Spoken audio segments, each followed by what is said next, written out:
ತುಂಬ ದಿನಗಳ ನಂತರ ಹೊಸದೊಂದು ರೆಸಿಪಿಯೊಂದಿಗೆ ಮತ್ತೆ ಬಂದಿದ್ದೀನಿ. ತುಂಬ ದಿನ ಆಗಿತ್ತು ವಿಡಿಯೋನ ಮಾಡಿ, ಆದರೆ ಶಾರ್ಟ್ಸ್ ಮಾತ್ರ ಮಿಸ್ ಮಾಡಿದೆ. ಪ್ರತಿದಿನ ಒಂದೊಂದು ರೆಸಿಪಿನ ಹಾಕ್ತಾನೇ ಇದ್ದೀನಿ. ನೀವೆಲ್ಲರೂ ನೋಡಿ ಪ್ರೋತ್ಸಾಹಿಸ್ತಿದ್ದೀರಾ, ಧನ್ಯವಾದಗಳು.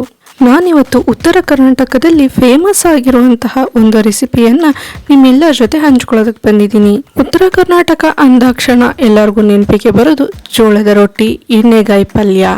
ಇವತ್ತಿನ ರೆಸಿಪಿ ಕೂಡ ಅದೇನೆ, ಬದನೆಕಾಯಿ ಎಣ್ಣೆಗಾಯಿ.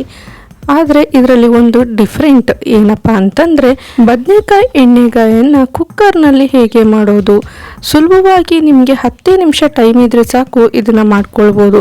ಹೇಗೆ ಮಾಡೋದು ಅಂತ ನೋಡೋಣ ಬನ್ನಿ.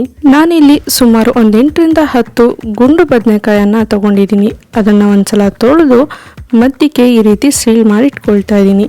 ಇದನ್ನು ಒಂದು ಪಾತ್ರೆಯಲ್ಲಿ ಸ್ವಲ್ಪ ನೀರನ್ನು ಹಾಕಿ ಅವೆಲ್ಲವನ್ನು ಹಾಕಿಟ್ಕೊಳ್ತಾ ಇದ್ದೀನಿ. ಈಗ ಒಂದು ಪ್ಯಾನ್ನ ಇಟ್ಕೊಳ್ತಾ ಇದ್ದೀನಿ. ಅದಕ್ಕೆ 1 ಕಪ್ ಆಗುವಷ್ಟು ಕಡಲೆಕಾಯಿ ಬೀಜವನ್ನು ಹಾಕೊಳ್ತಾ ಇದ್ದೀನಿ. ಇದನ್ನು ಸಣ್ಣ ಉರಿನಲ್ಲಿ ಫ್ರೈ ಮಾಡ್ಕೊಳ್ತಾ ಇದ್ದೀನಿ.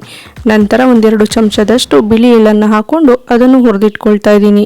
ಅದೇ ಪ್ಯಾನ್ಗೆ ಸ್ವಲ್ಪ ಎಣ್ಣೆಯನ್ನು ಹಾಕ್ಕೊಳ್ತಾ ಇದ್ದೀನಿ. 1-2 ಚಮಚದಷ್ಟು ಕಡಲೆಬೇಳೆ, 1 ಚಮಚ ಜೀರಿಗೆ, 1 ಚಮಚ ಮೆಂತ್ಯೆ, ಧನಿಯಾ 1 ಚಮಚವನ್ನು ಹಾಕ್ಕೊಳ್ತಾ ಇದ್ದೀನಿ. ಇವೆಲ್ಲವೂ ಹೊಂಬಣ್ಣ ಬರೋದಂಕ ಹುರ್ಕೊಳ್ತಾ ಇದ್ದೀನಿ. ಇದರ ಜೊತೆಗೇನೆ ಕೆಂಪು ಮೆಣಸಿನ್ಕಾಯಿ 1-2, ಬ್ಯಾಡಗೆ ಮೆಣಸಿನ್ಕಾಯಿ 1-3, ಕರಿಬೇವು ಹಾಕಿ ಮತ್ತೊಮ್ಮೆ ಫ್ರೈ ಮಾಡ್ಕೊಳ್ತಾ ಇದ್ದೀನಿ. ಇವೆಲ್ಲವೂ ಗಮ್ ಎನ್ನೋವರೆಗೆ ಹುರಿದಿಟ್ಕೊಳ್ಬೇಕು. ನಂತರ ಇದನ್ನು ಆರೋದಕ್ಕೆ ಇಟ್ಕೊಳ್ತಾ ಇದ್ದೀನಿ. ಈ ಮೊದಲು ನಾವು ಕಡಲೆ ಬೀಜ ಮತ್ತು ಬಿಳಿ ಎಳ್ಳನ್ನು ಹುರಿದಿಟ್ಕೊಂಡಿದ್ವಲ್ಲ, ಅದು ಈಗ ಆರಿದೆ. ಅದನ್ನು ಮಿಕ್ಸಿ ಜಾರಿಗೆ ಹಾಕ್ಕೊಂಡು ಪುಡಿ ಮಾಡಿಟ್ಕೊಳ್ತಾ ಇದ್ದೀನಿ. ಆ ಕಡೆ ನಾವು ಅದನ್ನು ತಯಾರಿ ಮಾಡ್ಕೊಳ್ಳೋ ಅಷ್ಟೊತ್ತಿಗೆ ಇದು ಕೂಡ ಆರಿದೆ. ಈಗ ನಾವು ಫ್ರೈ ಮಾಡಿಕೊಂಡಂತಹ ಕಡಲೆಬೇಳೆ ಮಸಾಲವನ್ನು ಮಿಕ್ಸಿ ಜಾರಿಗೆ ಹಾಕ್ಕೊಳ್ತಾ ಇದ್ದೀನಿ. ನಂತರ ಇದ್ರ ಜೊತೆಗೆ 1 ಕಪ್ ಕೊಬ್ಬರಿ ತುರಿಯನ್ನು ಹಾಕ್ಕೊಳ್ತಾ ಇದ್ದೀನಿ. 1 ಕಪ್ ಈರುಳ್ಳಿಯನ್ನು ಹಾಕ್ಕೊಳ್ತಾ ಇದ್ದೀನಿ, ಉದ್ದಕ್ಕೆ ಹೆಚ್ಚಿದ್ದು. ಸ್ವಲ್ಪ ಹುಣಸೆಹಣ್ಣನ್ನು ಹಾಕ್ಕೊಳ್ತಾ ಇದ್ದೀನಿ. ಒಂದು ಅರ್ಧ ಕಪ್ ಅಷ್ಟು ಬೆಲ್ಲವನ್ನು ಹಾಕ್ಕೊಳ್ತಾ ಇದ್ದೀನಿ. ಬೆಲ್ಲ ನಿಮ್ಮ ರುಚಿಗೆ ತಕ್ಕಷ್ಟು ಹಾಕ್ಕೊಳ್ಬೋದು. ಈ ಮೊದಲು ಪುಡಿ ಮಾಡ್ಕೊಂಡ್ವಲ್ಲ ಕಡಲೆ ಬೀಜ ಅಥವಾ ಶೇಂಗಾ ಮತ್ತು ಬಿಳಿ ಎಳ್ಳು, ಇವೆರಡನ್ನು ಹುರಿದು ಪುಡಿ ಮಾಡಿಟ್ಕೊಂಡಿದ್ವಲ್ಲ, ಅದನ್ನು ಕೂಡ ಇದ್ರ ಜೊತೆ ಹಾಕ್ಕೊಳ್ತಾ ಇದ್ದೀನಿ. ರುಚಿಗೆ ತಕ್ಕಷ್ಟು ಉಪ್ಪನ್ನು ಹಾಕ್ಕೊಳ್ತಾ ಇದ್ದೀನಿ. ಅದಕ್ಕೆ ಎಷ್ಟು ಬೇಕೋ ಅಷ್ಟು ನೀರನ್ನು ಹಾಕ್ಕೊಂಡು ನುಣ್ಣಗೆ ರುಬ್ಕೊಳ್ತಾ ಇದ್ದೀನಿ. ನಾವು ರುಬ್ಬಿರೋಂತಹ ಮಸಾಲೆ ಈ ಹದದಲ್ಲಿ ಇರಬೇಕು.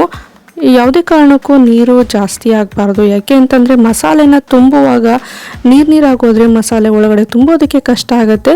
ಬದನೆಕಾಯಿಯನ್ನು ಸೀಳಿಟ್ಟಿದ್ನಲ್ಲ, ಅದನ್ನು ಒಂದೊಂದಾಗಿ ತೆಗೆದುಕೊಂಡು ಮಧ್ಯದಲ್ಲಿ ಮಸಾಲೆಯನ್ನು ತುಂಬಿಸ್ಕೊಳ್ತಾ ಇದ್ದೀನಿ.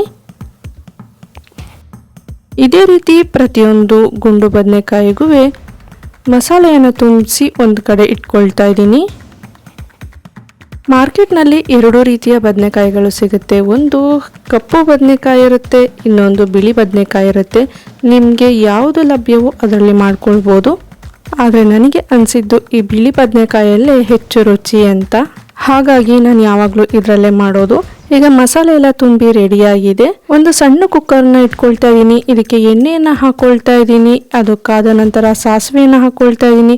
ಒಂದು ಸ್ವಲ್ಪ ಕರಿಬೇವನ್ನು ಹಾಕ್ಕೊಳ್ತಾ ಇದ್ದೀನಿ. ಮಸಾಲೆಯನ್ನು ತುಂಬಿಸಿ ರೆಡಿ ಮಾಡಿ ಇಟ್ಟುಕೊಂಡಂತಹ ಬದನೆಕಾಯನ್ನು ಹಾಕ್ಕೊಳ್ತಾ ಇದ್ದೀನಿ. ಇವೆಲ್ಲವನ್ನ 1-2 ನಿಮಿಷಗಳ ಕಾಲ ಎಣ್ಣೆಯಲ್ಲಿ ಚೆನ್ನಾಗಿ ಫ್ರೈ ಮಾಡ್ಕೊಳ್ತಾ ಇದ್ದೀನಿ. ಮಸಾಲ ಪದಾರ್ಥವನ್ನು ಮೊದಲೇ ಹುರಿದು ನಾವು ರೆಡಿ ಮಾಡಿ ಇಟ್ಕೊಂಡಿರೋದ್ರಿಂದ ಹೆಚ್ಚು ಹುರಿಯೋ ಅವಶ್ಯಕತೆ ಇರೋದಿಲ್ಲ. 1-2 ನಿಮಿಷಗಳ ಕಾಲ ಫ್ರೈ ಮಾಡಿಕೊಂಡ್ರೆ ಸಾಕು. ನಂತರ ಉಳಿದಿರುವಂತಹ ಮಸಾಲೆಯನ್ನು ಕೂಡ ಇದಕ್ಕೆ ಹಾಕ್ಕೊಳ್ತಾ ಇದ್ದೀನಿ. ಮಿಕ್ಸಿ ಜಾರಿಂದ ತೊಳೆದಿರೋಂತಹ ನೀರನ್ನು ಕೂಡ ಇದಕ್ಕೆ ಹಾಕ್ಕೊಳ್ತಾ ಇದ್ದೀನಿ. ಒಂದ್ಸಲ ಎಲ್ಲವನ್ನ ಮಿಕ್ಸ್ ಮಾಡಿಕೊಂಡು ಗ್ರೇವಿ ಕನ್ಸಿಸ್ಟೆನ್ಸಿ ಸರಿ ಇದೆಯಾ ಅಂತ ಚೆಕ್ ಮಾಡ್ಕೊಳ್ಳಿ. ಸರಿ ಇದ್ದರೆ ಸಾಕು. ಇಲ್ಲ ಸ್ವಲ್ಪ ಗಟ್ಟಿ ಆಯಿತು ಅಂತಂದರೆ ಇನ್ನೊಂದು ಸ್ವಲ್ಪ ನೀರು ಮಿಕ್ಸ್ ಮಾಡ್ಕೊಳ್ಬೋದು. ನಂತರ ರುಚಿಗೆ ತಕ್ಕಷ್ಟು ಉಪ್ಪನ್ನು ಹಾಕ್ಕೊಳ್ತಾ ಇದ್ದೀನಿ.